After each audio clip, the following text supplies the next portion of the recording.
So anyway, I interviewed Corie Blount, man. So I grew up with a friend who played from Cincinnati. And, you know, Corie Blount went to Cincinnati, so they're real cool.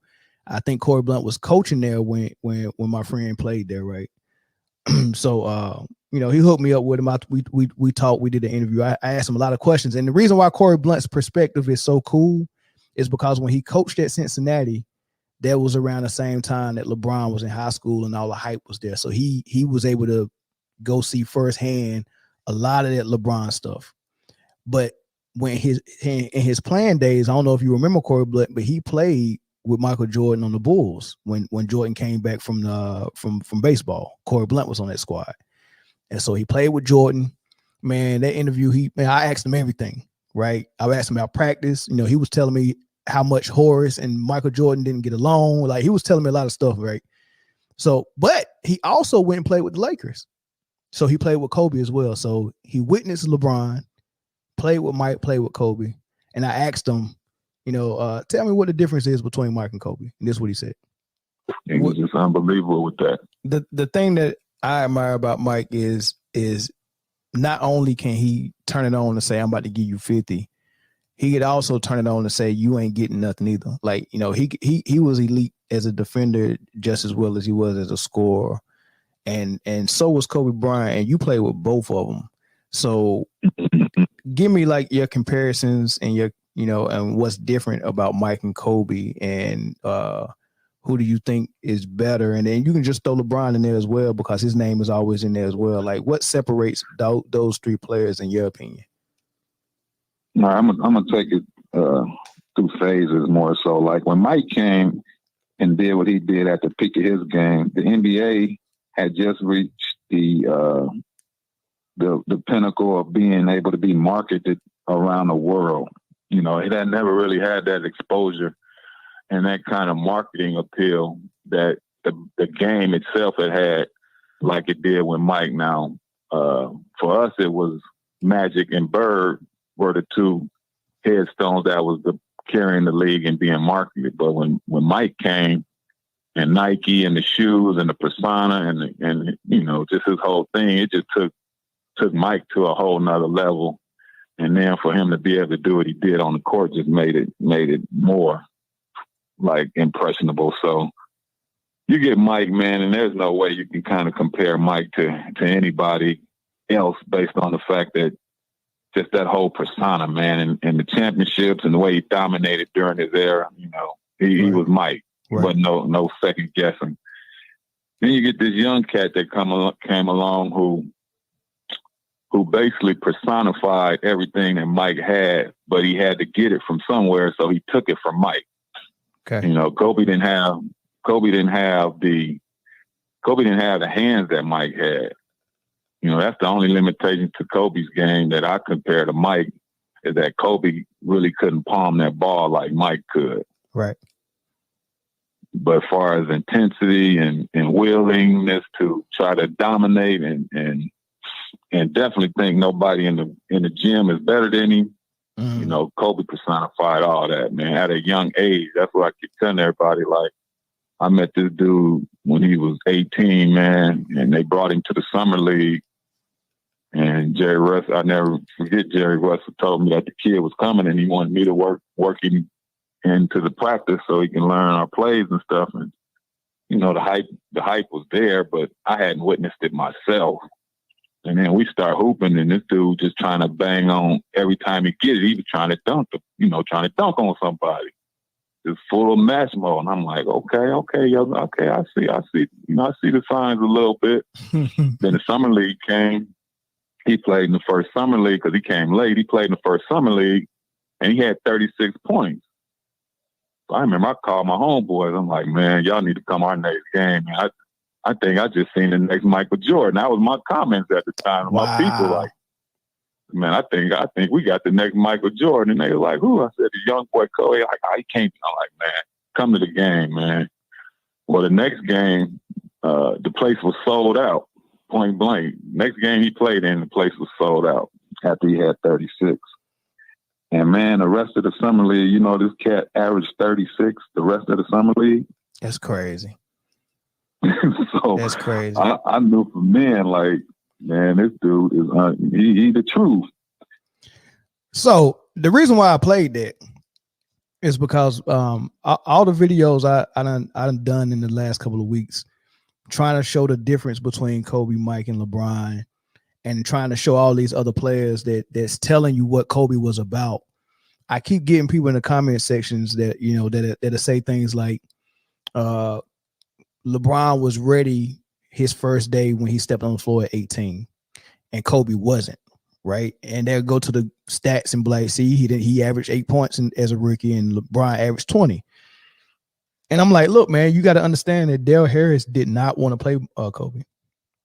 There was nothing Kobe could have done to get on that floor in front of Eddie Jones or Nick Van Elst. There was nothing he could have done. Dale Harris did not want to play rookies, and he definitely didn't want to play kids fresh out of high school. So it was nothing Kobe could have done, man. Kobe said he think he made a mistake coming out of high school. He just couldn't stand sitting on the bench.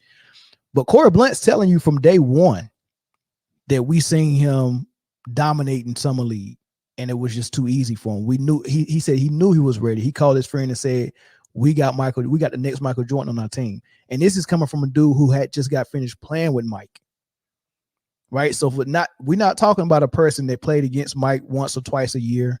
We talking about somebody who's seen Mike practice, who's seen what Mike was like behind the scene, who's seen Mike work out, seeing Mike get pissed off and all this stuff.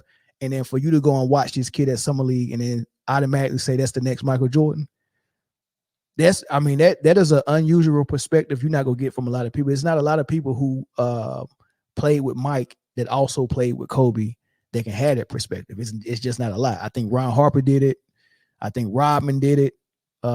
Maybe Horace Grant, but that's a real small list of people who played with Mike and played with Kobe that can have that perspective, man. So I respect him when he said all that, and I just wanted to put that out there, man, because this dude was ready. If he would have went to, and if you got to go to the whole interview, because if I would have keep playing, he said that there's no doubt in his mind that if Kobe Bryant would have went to a team that was trash, or a team like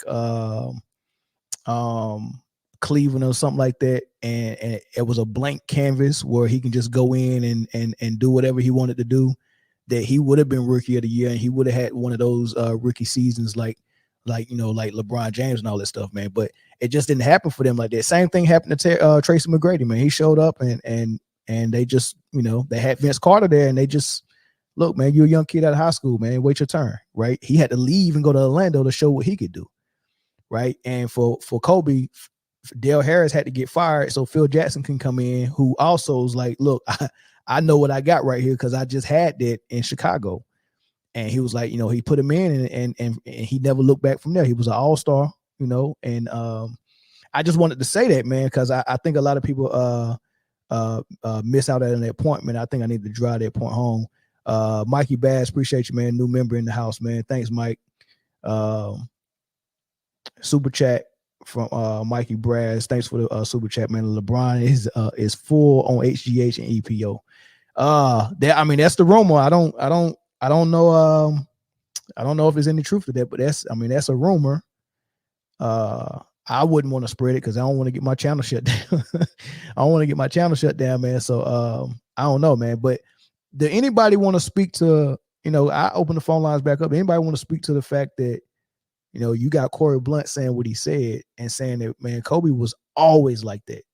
Don't think he had to wait his turn and he had to fill the NBA out before he came in ready to go just like anybody else. Carmelo, Wade, LeBron, he came in ready to go just like they was, man.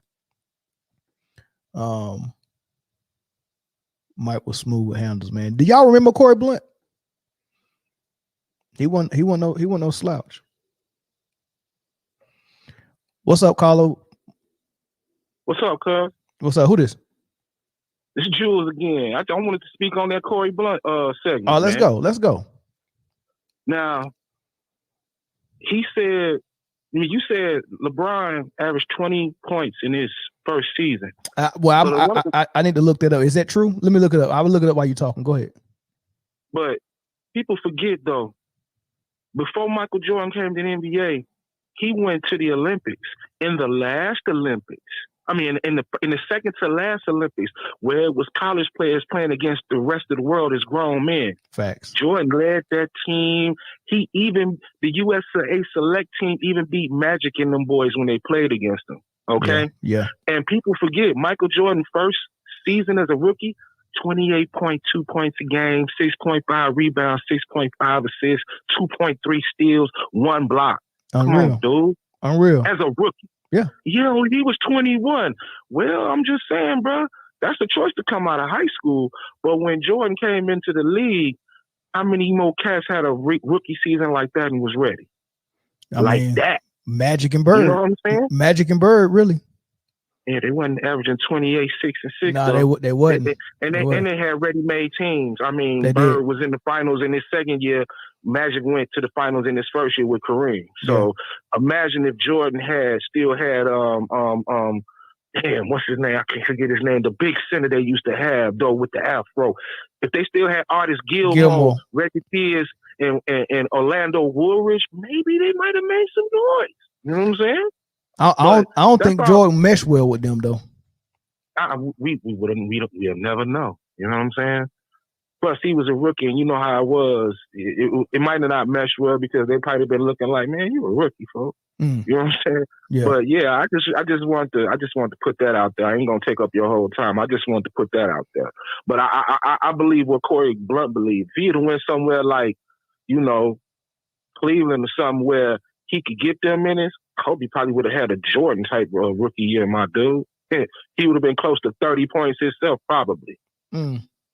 Somebody shot me a text and said MJ the GOAT. He bought a whole house selling his shoes. LeBron James scored over 2,300 points twice in 21 years. Yeah, people forget Jordan scored over 3,000 points twice in his career. And till this day, him and Wilt Chamberlain are the only two dudes to score over 3,000 points. Jordan's highest scoring year was 37.1. On tools, dude, he shot 0.9 3-pointers a game, dog. Less than 1 3-pointer a game. Jordan did that on tools, G. Stop playing with me. But yeah, I just really want to weigh in on that Corie Blount, though, because he do have a unique perspective. Yeah, for sure. All right, man. Thanks for the call. Yeah, no worries. Yep. Yeah, man. Hey, y'all need to go find that Corie Blount interview somewhere on the channel. I think I got a playlist that say interviews, and that Corie Blount interview is there. Y'all can go listen to it. It's good, man. I didn't know Corie Blount, because I did some research on him, and I noticed he did a year bid, man. So he told me how he got caught up with bricks of weed, and he told me that whole story and how he end up losing everything and going and get locked up for a year. But yeah, man, Corie Blount, man, he a cool dude, bro. Real cool, man. The link to the Corie Blount, okay, I'll put it in the description, Dino. I'll put it in the description. I'm not gonna get into this Stephen A. Smith thing. Roland Curtis, thanks for the super chat, man. Even though Kobe patterned his game, his post fadeaway jumper after Michael Jordan, Kobe's fadeaway jumper was nowhere as feared or as deadly as Jordan's fadeaway. Kobe was nice, but he wasn't Jordan. Yeah, because it's Jordan. Like, Jordan's the GOAT. Like, even Kobe admit that. Like, it's Mike. Like, after Kobe retired and his competitive edge and drive was not there no more to be better than Mike, he needed to have that mentality where he wanted to be better than Mike. Like, I understood that. As soon as he's changed his number from 8 to 24, without even asking, I knew that 24 meant I'm trying to one up MJ. 100%. And that shows you the different type of mentality. Even though him and MJ had a close relationship, he went 24. He didn't go 23. LeBron went 23. Right? That's a different mentality. Yeah, Kobe wanted to one up him. What's up, Carlo? Hey, turn YouTube off in the background. He hung up. But yeah, Kobe wanted to one up MJ, and I respect that. But once he retired and then he started doing interviews, and people was asking him about that. Man, the last thing he said about it, he was like, "Man, come on, man, it's Mike.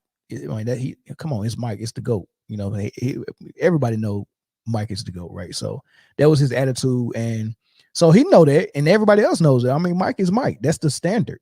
You get what I'm saying? That's the standard. If we got a standard that's close to perfection as possible, it's gonna be Mike. But the closest thing that got to that standard was Kobe. You know, like I said, player 99 and player 98.